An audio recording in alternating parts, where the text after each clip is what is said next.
Salam saudara pemirsa, sampai jumpa kembali dengan kami dalam program Berita Pengharapan. Saudara pemirsa, hari ini kita sudah memasuki minggu yang kedua untuk awal tahun 2026 ini. Saya tidak lagi membawa saudara sekalian untuk berpikir tentang tahun baru, tetapi saya mengajak kita melihat dalam situasi yang paling berat sekalipun, tetap ada janji Tuhan. Itu yang kita dengar sebentar. Mari kita berdoa sebelum kita lebih jauh mendengarkan firman Tuhan ini. Bapa, dalam nama Yesus, terima kasih banyak untuk kasih dan anugerah Tuhan bagi kami. Kami berdoa Tuhan menolong sehingga kami bisa mengerti langkah-langkah kami ke depan.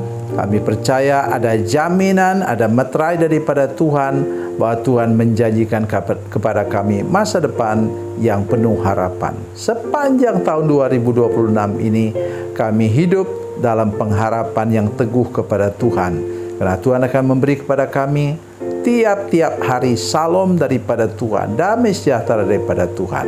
Terima kasih Bapa di surga, dalam nama Yesus, haleluya, amin. Saudara pemirsa, mari kita membaca Alkitab kita dari Perjanjian Lama, dari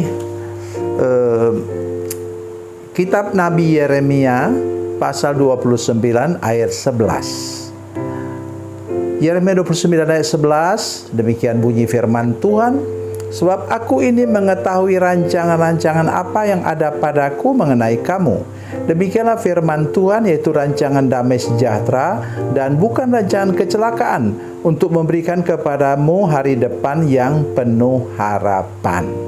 Amin. Ada dua hal yang perlu sudah mengerti sebelum kita lebih jauh mendengarkan firman Tuhan ini. Yang pertama ialah ini diberikan sebagai jawaban, diberikan Nabi Yeremia, surat Nabi Yeremia kepada umat Tuhan yang sudah dibuang selama 7 tahun.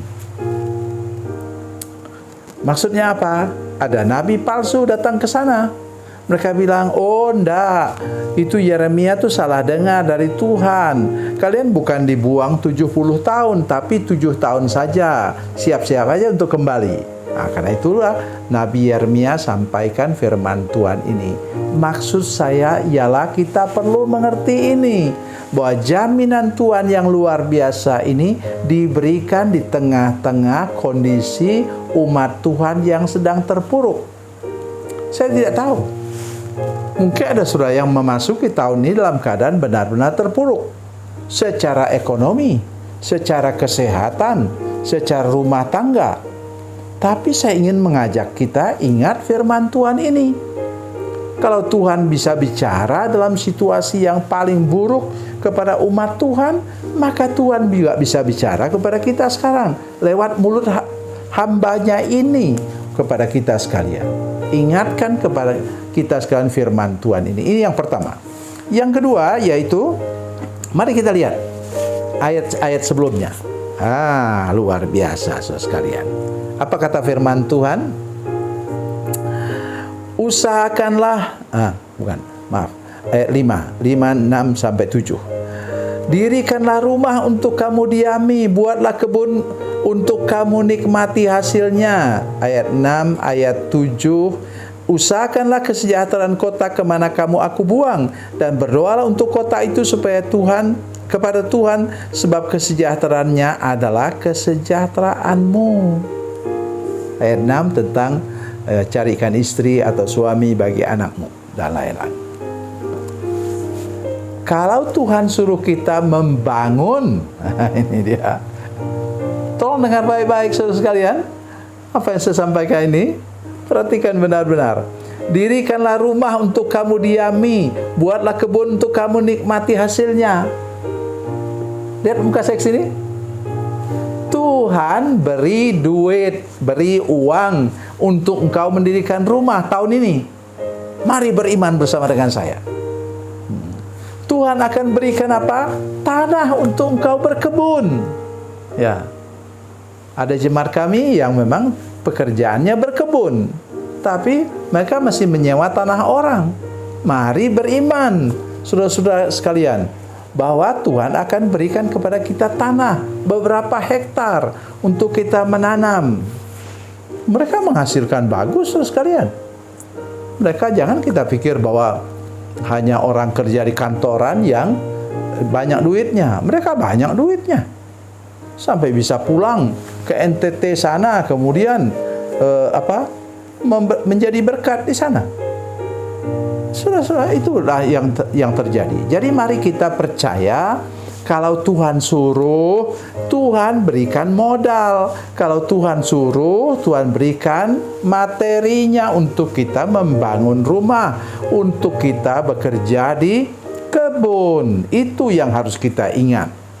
Yang ketiga sekarang, mari kita lihat apa kata firman Tuhan. Ayat 12, dan apabila kamu berseru dan datang untuk berdoa kepadaku, maka aku akan mendengarkan kamu. Apabila kamu mencari aku, kamu akan menemukan aku.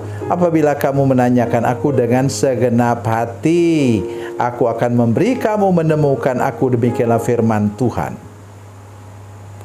Oh, luar biasa, saudara sekalian. Kata kunci untuk mengalami tadi masa depan yang penuh harapan dan masa depan yang penuh damai sejahtera, penuh shalom, itu adalah apa? Berdoa.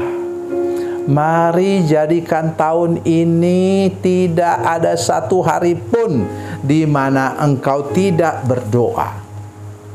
Berdoa maksud saya, ya tentu kita berdoa. Saya suka bilang, kita ini berdoanya 5 waktu.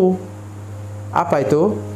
Bangun tidur berdoa, mau sarapan pagi berdoa, makan siang berdoa, makan malam berdoa, mau tidur malam berdoa, walaupun sambil ngantuk.